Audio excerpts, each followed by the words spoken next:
할렐루야. 주님의 이름으로 문안드립니다. 우리 다 같이 사도신경으로 신앙 고백하심으로 7월 15일 목요일 새벽 예배를 시작하겠습니다. 전능하사 천지를 만드신 하나님 아버지를 내가 믿사오며 그 외아들 우리 주 예수 그리스도를 믿사오니 이는 성령으로 잉타하사 동정녀 마리아에게 나시고 본디오 빌라도에게 고난을 받으사 십자가에 못 박혀 죽으시고 장사한 지 사흘 만에 죽은 자 가운데서 다시 살아나시며 하늘에 오르사 전능하신 하나님 우편에 앉아 계시다가 저리로서 산자와 죽은 자를 심판하러 오시리라. 성령을 믿사오며 거룩한 공회와 성도가 서로 교통하는 것과 죄를 사하여 주시는 것과 몸이 다시 사는 것과 영원히 사는 것을 믿사옵나이다. 아멘. 사랑의 아버지 감사합니다. 오늘도 저희들에게 귀한 생명 주시고 또 이 아침 주님의 말씀 앞에 나오게 하심을 감사를 드립니다. 이 시간 예배 드리는 심령마다 성령께서 함께하여 주시고 드려지는 이 예배가 주님께 연락되는 귀한 시간이 될 수 있도록 아버지께서 인도하여 주시옵소서. 저희들 오늘 하루 살아갈 때도 공급해 주시는 하나님의 은혜와 사랑 가운데 살게 하시고 섬기시는 각자의 삶 현장에서 주님을 힘써 섬기며 주님이 주신 생명의 능력으로 하나님의 영광을 마음껏 드러내며 주의 손에 붙들려 주의 나라와 의를 이 땅에 세워가는 저희들 모두가 될 수 있도록 아버지께서 함께하여 주시옵소서.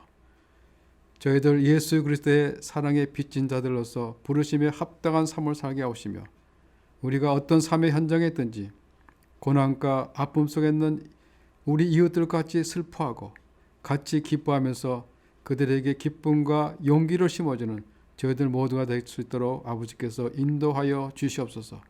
그래서 가정에서나 일터에서나 주님이 저희를 사용하시는 어느 곳에든지 생명 있는 예수 그리스도를 증거하는 귀한 전도자의 삶의 현장이 될 수 있도록 인도하여 주시옵소서.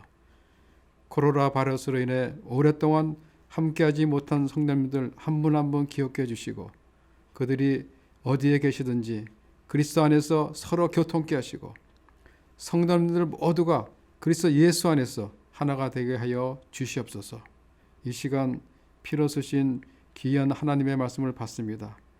우리가 함께 나누고 묵상할 때 은혜가 넘치는 귀한 시간이 될 수 있도록 아버지께서 함께하여 주시옵소서. 감사를 드리며 우리 주 예수 그리스도의 이름으로 기도드리옵나이다. 아멘. 하나님께서 오늘 우리에게 주신 말씀은 시편 80편 8절에서 13절까지 말씀입니다. 제가 봉독해 드리겠습니다. 주께서 한 포도나무를 애굽에서 가져다가 민족들을 쫓아내시고 그것을 심으셨나이다.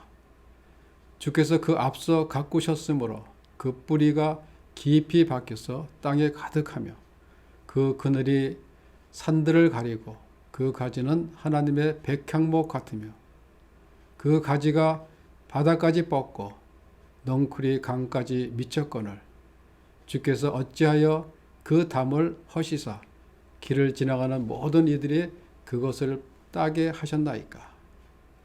숲속의 멧돼지들이 상해하여 들 짐승들이 먹나이다. 제가 다시 한번 읽어드리겠습니다.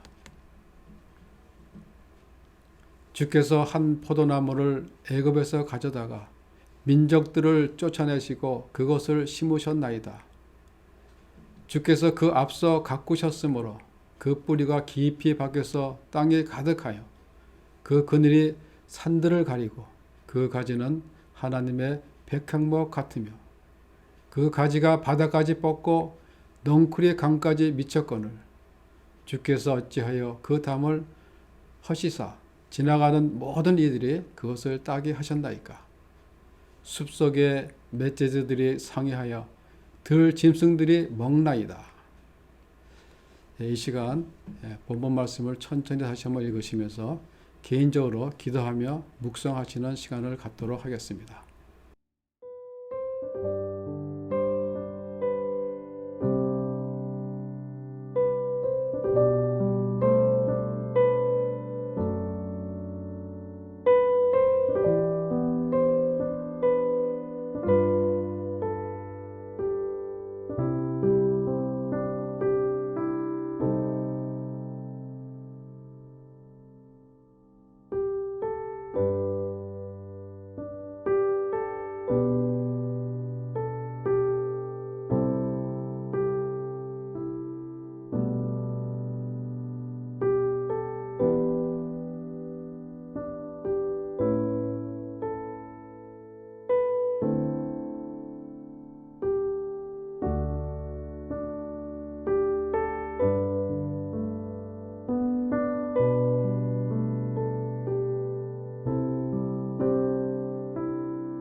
오늘 시편의 배경은 북왕국 이스라엘 수도 사마리아가 아수르 군대에 점령당했던 상황을 배경으로 하고 있습니다. 나라의 상황이 풍정등화에 놓여 있는 가운데 하나님께서 이스라엘 백성에 대한 분노를 멈추시고 그들의 절망적인 상황으로부터 구원의 은혜를 다시 회복시켜달라고 간구하는 민족의 애가를 할 수 있습니다. 하나님께서 이스라엘 백성을 사랑하셔서 약속의 땅으로 인도하여 번성케 하였는데 어찌하여 진노하셔서 이스라엘 백성들을 풍정등화에 놓이게 만들었냐라고 시인은 탄식을 합니다. 그러면서 3절과 7절 그리고 16절에 보면 시인은 이렇게 간절히 간구하는 모습을 볼 수 있습니다.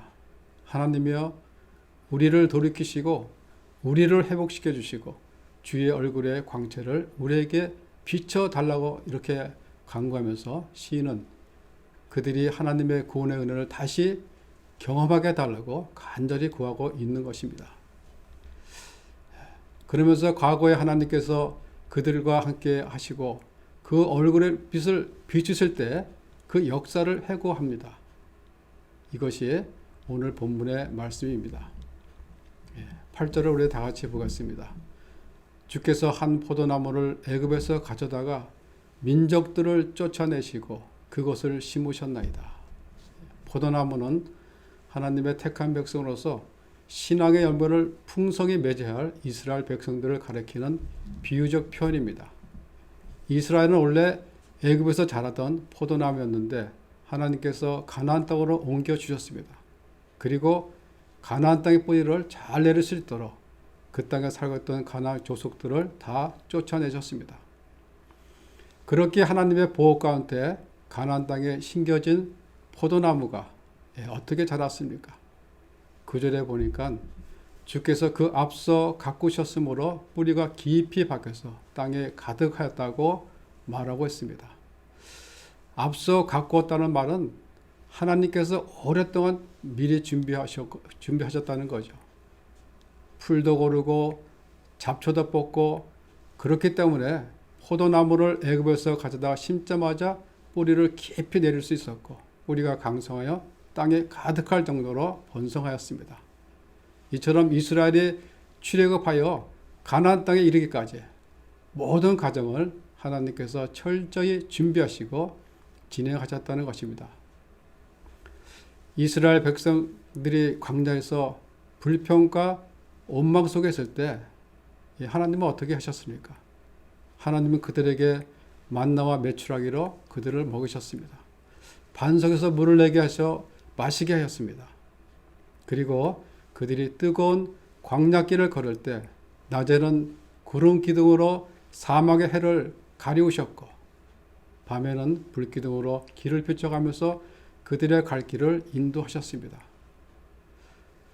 그들이 가나안 땅에 들어가서도 뿌리를 깊이 내릴 수 있도록 또 번성할 수 있도록 가나안에 있는 족속들을 물리쳐 주셨습니다. 그리고 이스라엘 자손들이 기업으로 그들의 땅을 차지하도록 하셨던 것입니다. 애굽에서 가져다 심은 포도나무가 잘 자랄 수 있도록 그리고 풍성한 열매를 맺을 수 있도록 철저히 준비를 하셨던 것입니다. 그 결과 포도나무가 얼마만큼 자랐습니까? 10절과 11절을 보면 그 그늘이 산들을 가리고 그 가지는 하나님의 백향목 같으며 그 가지가 바닥까지 뻗고 넝쿨이 강까지 미쳤거늘. 포도나무 그늘이 산을 가릴 정도면 포도나무가 엄청나게 무성히 자랐다는 것입니다. 이처럼 이스라엘 백성들은 가나안 땅에서 번성하였습니다. 그리고 그 가지는 바닥까지 이르고 넝쿨은 강까지 미치게 되었다고 말하고 있습니다. 바닥까지 이르렀다는 말은 가나안 서쪽에 있는 지중해를 말합니다. 그리고 강까지 미치게 되었다는 것은 가나안 동쪽에 있는 유브라데스 강을 말하고 있는 것입니다. 즉 이스라엘의 영토와 국력이 서쪽으로는 지중해까지 미쳤고 또 남쪽으로는 유브라데스 강까지 뻗쳤다는 것입니다. 다시 말하면 이스라엘 백성들이 가나안 땅 구석구석까지 편만하고 번성해 있었음을 말하고 있는 것입니다. 또한 그 가지는 하나님의 백향목 같다고 하였습니다. 이는 레바논의 백향목을 비유한 표현인데 레바논의 백향목은 아주 강한 추위에도 이겨내는 아주 단단한 재질로서 최고의 건축 자재입니다. 솔로몬의 성전도 이 레바논의 백향목으로 지어졌습니다. 이는 이스라엘 백성을 가장 아름답고 웅장한 나무로 할 수 있는 백향목에 비교함으로써 이 백성이 얼마나 하나님의 큰 축복을 받았는지를 말해주고 있는 것입니다. 한마디로 이스라엘은 하나님의 축복받은 최상의 포도나무였다는 것입니다. 이것은 이스라엘이 출애굽하여 가나안 땅 정착할까지 모든 과정 하나하나가 실로 하나님의 은혜였으며 하나님이 얼마나 이스라엘 백성을 사랑하였음을 말해주고 있는 것입니다. 그런데 어느 날 갑자기 하나님께서 포도나무를 보호했던 담을 헐어버리셨던 것입니다. 그래서 지나가는 사람들은 누구나 다 따먹을 수 있게 되었습니다. 사람은 물론 돼지와 들짐승들까지도 먹게 될 지경이 되었던 것입니다. 하나님이 진노하신 것입니다. 12절을 보겠습니다. 주께서 어찌하여 그 담을 허시사 길을 지나가는 모든 이들이 그것을 따게 하셨나이까? 담은 포도 경작지를 넘보는 사람이나 짐승들로부터 보호하기 위한 그렇게 지었던 울타리를 가리킵니다. 담을 허셨다는 것은 하나님이 이스라엘을 보호하셨던 그 팔을 거두셨다는 것입니다. 지금까지 포도나무가 잘 자랄 수 있도록 거름도 주고 잡초도 뽑고 비도 내려주시고 또 짐승으로부터 보호하기 위해서 담도 세워주셨는데 그런데 더 이상 보호해 주지 않으시겠다는 겁니다. 더 이상 간섭도 안 하시겠다는 것입니다. 그냥 내버려 두시겠다는 것입니다. 다시 말하면 주위에 있는 모든 열방들이 이스라엘을 치도록 내버려 두셨던 것입니다. 13절에 오면 더 처절한 모습을 우리가 볼 수 있습니다. 숲속의 멧돼지들이 상해하며 들 짐승들이 먹나이다. 여기서 숲속의 멧돼지나 들 짐승은 하나님을 알지 못하는 이방 족속들을 상징하는데 구체적으로 북이스라엘을 멸망시킨 아수르를 말하고 있습니다. 이스라엘은 지중해까지 뻗친 큰 영토의 경계선이 짓밟혀 무너지고 또 주변 외적들의 노략거리가 되고만 그런 나라로 전락되어 버렸던 것입니다. 정말 눈앞에 참담한 상황이 펼쳐진 것입니다. 하나님이 왜 포도원의 담을 헐어버렸을까? 하나님은 왜 진노하셨는가? 그것은 하나님께서 그토록 정성을 다하여 가꾼 그 포도나무가 하나님이 기대하고 원하셨던 좋은 포도 열매를 맺지 못하고 하나님을 폐역한 그 들포도를 맺었기 때문입니다. 이사야 5장에 보면 포도원의 노래가 나오는 것을 볼 수 있습니다. 이 노래도 역시 우리 하나님께서 어떠한 사랑으로 이스라엘을 선민으로 택하시고 축복의 땅 가나안으로 인도하셨는가, 이런 사실과 또 이스라엘 백성들이 어떠한 죄로 하나님의 사랑과 은혜를 배반함으로 극기야 심판의 자리에 이르게 되었는지를 이사야 선지자가 포도원 비유를 통해서 하나님의 슬픔을 노래한 내용입니다. 여기서 보면 하나님은 최상의 포도나무 열매를 맺기 위해서 모든 노력을 다하는 것을 볼 수 있습니다. 이사야 5장 2절에 보면 땅을 파서 돌을 제하고 극산품 포도나무를 심었도다. 그 중에 망대를 세웠고 또 그 안에 술들을 팠도다 라고 하십니다. 하나님은 포도를 심기 위해서 땅속의 돌들을 제거했습니다. 돌들이 많으면 뿌리가 깊숙이 파고 들어가기 어렵기 때문입니다. 그리고 그렇게 잘 다져진 땅 위에 최고의 극상품 포도나무를 심었습니다.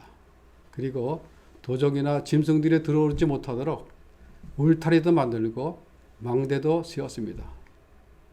그냥 말 그대로 포도원주인은 좋은 포도를 맺기 위해서 최상의 모든 준비를 다 한 것입니다. 그럼에도 불구하고 어떤 포도를 맺었습니까? 이사야 5장 4절에 보면 내가 좋은 포도 맺기를 기다렸거늘 들 포도를 맺으면 어찌함인고 라고 탄식합니다. 하나님이 당연히 기대하고 원했던 좋은 포도열매가 열린 것이 아니라 하나님을 배역한 들포도가 열렸던 것입니다. 들포도는 참포도와 비슷한데 속은 시고 먹을 수 없는 그런 야생 포도를 말합니다. 겉은 하나님의 백성인데 속은 하나님을 떠난 죄에 빠진 그 백성들, 즉 이스라엘을 말하고 있는 것입니다. 하나님께서 그토록 돌봐주셨는데도 들 포도를 맺은 것은 그들 안에 잠재 있었던 불신앙 때문입니다. 그들은 가나안 땅에 들어서도 하나님 말씀대로 살지 못했습니다. 하나님은 이스라엘 백성들로 하여금 죄악에 물들어 있었던 그 가나안 땅을 공의와 정의가 넘치는 그런 하나님의 나라를 세워가기를 바랐던 것입니다. 그래서 그렇게 하기 위해서 하나님은 정말 엄청난 사랑과 은혜를 베풀어 주셨습니다. 모든 것을 공급해 주시고 모든 것을 채워 주셨습니다. 좋은 열매를 맺기 위해서 완벽한 준비 작업을 하셨던 것입니다. 그러나 안타깝게도 이스라엘은 하나님이 주신 그 놀라운 축복을 지키지 못했던 것입니다. 그들은 하나님이 준비하신 축복의 땅 가나안에 들어가 그것을 안주하면서 그 땅에 잔재해 있던 우상 문화를 극복하지 못하고 오히려 그들에게 동화되어 스스로 하나님을 떠났던 것입니다. 그것이 하나님을 진노케 만든 것입니다. 이스라엘 민족이 가나안 땅에 성공적으로 정착하여 살 수 있었던 것은 그들의 노력과 힘에 의해서가 아니라 하나님의 은혜와 전적인 하나님의 간섭과 도우심으로 가능한 것이었습니다. 그런데 그들은 불신앙으로 하나님의 은혜를 잊어버리고 가나안 족속들과 함께 어울려 그들의 세속 문화를 탐닉하며 우상에 빠지다 보니까 하나님을 아주 잊어버렸던 것입니다. 잊어버린 정도가 아니라 아예 하나님 없이 살았던 것입니다. 여러분, 가나안에 심겨진 포도나무는 하나님의 은혜와 사랑으로 심겨진 나무입니다. 그렇습니다. 여러분, 우리 모두는 하나님께서 애굽에서 가져다 약속의 땅에 심겨진 포도나무입니다. 그리고 그 포도나무 중에서도 최고의 극상품 포도나무입니다. 오늘 말씀 15절에 보면 이렇게 표현합니다. 주의 오른손으로 심으신 줄기요 주를 위하여 힘있게 하신 가지나이다. 주의 오른손은 능력을 나타내는 말로서 특별한 보호와 권능을 의미합니다. 그리고 그 가지는 주를 위하여 힘있게 만들었다는 것입니다. 즉 줄기와 가지가 아주 청청한 최고의 극상품 포도나무라는 것입니다. 그렇습니다. 우리 모두는 하나님의 특별한 보호와 권능 안에 있는 극상품 포도나무입니다. 이 험난한 세상을 헤쳐 나갈 힘을 주셨고 또 주를 위해 살아갈 수 있는 능력도 받은 백성들이라는 것이죠. 그렇다면 당연히 하나님이 원하시는 좋은 열매를 맺어야 되겠지요. 그러나 우리는 우상 숭배에 빠지기 쉬운 이 가나안 같은 세상에 살고 있기 때문에 우리의 신앙과 믿음이 흔들릴 수가 있다는 것입니다. 아니 흔들릴 정도가 아니라 신앙이 변질될 수도 있다는 것입니다. 그래서 바울은 로마서 12장에서 이렇게 말합니다. 너희는 이 세대를 본받지 말라. 세속 문화에 빠지지 말라는 것입니다. 여러분, 그러면 우리가 이 타락한 시대에 이 시대를 살아가면서 하나님이 원하시는 좋은 포도 열매를 맺기 위해서 어떻게 해야 합니까? 요한복음 15장에 보면 예수님께서 이렇게 말씀하십니다. 나는 포도나무여 너희는 가지라. 포도나무 열매는 포도 열매는 가지에서 열립니다. 그런데 나무가지가 열매를 맺는 중요한 필수 조건이 있습니다. 그것은 나무에 붙어 있어야 한다는 것입니다. 4절에 보면 이렇게 말씀하죠. 내 안에 거하라. 나도 너희 안에 거하리라.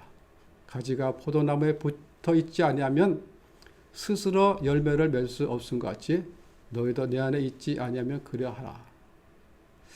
가지가 나무에 붙어 있지 않으면 나무로부터 영양 공급을 받지 못해 스스로 열매를 맺지 못합니다.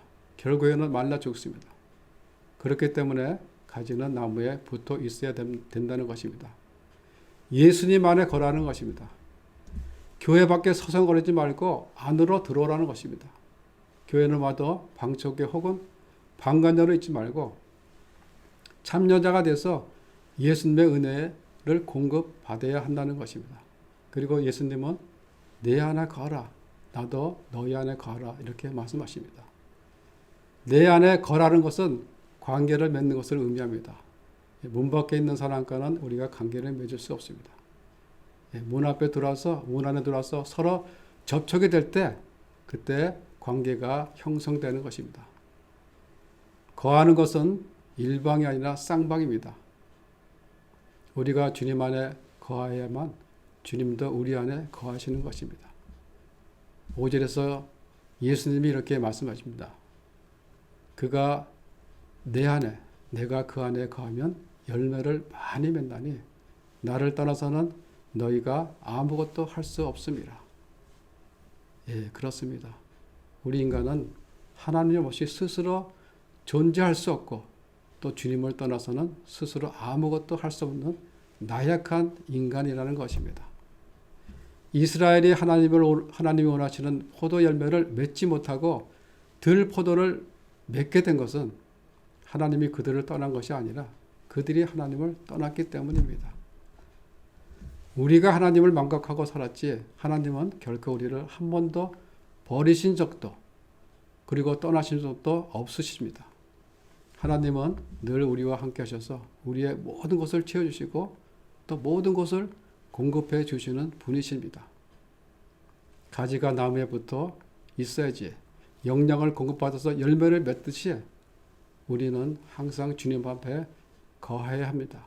24시간 주님과 함께 동행하는 삶을 살아야 합니다.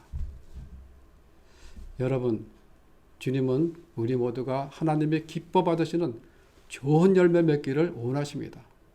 그래서 잡초도 뽑고 돌도 제거하시고 들 짐승들이 해치지 못하도록 울타리도 만들어 주십니다. 그야말로 최고의 환경과 조건들을 만들어 주시고 최상의 포도나무를 심으십니다. 여러분의 삶을 한번 뒤돌아보십시오. 뒤돌아보면 정말 그 어느 거 하나 주님의 손길에 안 미친 것이 없음을 고백하지 않을 수 없습니다. 우리가 힘들고 어려울 때 피할 길 열어주시고 부족할 때 채워주시고 공급해 주시는 그 하나님의 은혜에 감사와 찬양을 아니 드릴 수 없는 것입니다. 그런데 우리는 그 하나님의 은혜를 잊고 믿음을 저버리고 세상을 사랑하면서 하나님이 기뻐하시지 않는 그런 들포도를 우리 삶 속에 맺고 있지는 않은지 한번 뒤돌아보시길 바랍니다. 주님은 오늘도 한 포도나무를 애굽에서 가져다가 그것을 심으십니다. 잘 자랄 수 있도록 잡초도 뽑습니다. 이방 민족들을 쫓아내시고 잘 다져진 그 약속의 땅에 그것을 심으십니다. 우리 모두는 이렇게 심겨진 포도나무라는 것입니다. 매일매일 세상 나라인 애굽에서 뽑혀서 하나님 나라인 약속의 땅에 뿌리 깊이 심겨진 포도나무입니다. 가지가 나무에 붙어 있어야 영양을 공급받아서 좋은 열매를 맺듯이 우리 모두도 예수님 안에 거하면서 주님이 공급해 주시는 그 은혜와 사랑으로 말미암아 하나님이 기뻐 받으시는 좋은 열매를 맺으시길 바랍니다. 그래서 가정에서나 직장에서나 또 교회에서나 성령의 은혜 섬기시는 모든 삶의 현장에서 예수 그리스도의 향기를 품으며 하나님의 기뻐 받으시는 그런 삶을 사시는 성도님들 모두가 되시기를 주의 이름으로 축원드립니다. 기도하겠습니다. 하나님 감사합니다. 저희들을 사랑해 주시고 지금까지 지켜주시고 또 인도하여 주심에 감사를 드립니다. 저희들의 삶을 뒤돌아보면 그 어느 것 하나 주의 손길이 안 미친 게 없음을 이 시간 고백합니다.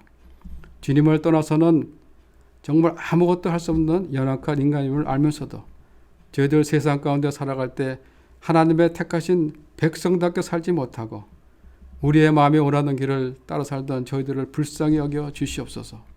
연약한 저희들 늘 주님께서 함께하여 주셔서 우리의 삶 속에서 하나님을 배역한 그런 들포도가 아닌 하나님의 기뻐 받으시는 좋은 열매를 맺어서 오늘 하루도 살아갈 때 섬기시는 각자의 삶의 현장에서 예수 그리스도의 향기를 마음껏 드러내며 하나님의 기뻐 받으시는 그런 삶을 사시는 저희들 모두가 될 수 있도록 아버지께서 함께하여 주시옵소서. 감사를 드리며 예수님 이름으로 기도드리옵나이다. 아멘. 하늘에 계신 우리 아버지여, 이름이 거룩히 여김을 받으시오며 나라가 임하시오며 뜻이 하늘에서 이루어진 것 같이 땅에서도 이루어지이다. 오늘 우리에게 일용할 양식을 주시옵고 우리가 우리에게 죄 지은 자를 사하여 준 것 같이 우리 죄를 사하여 주시옵고 우리를 시험에 들게 하지 마시옵고 다만 악에서 구하시옵소서.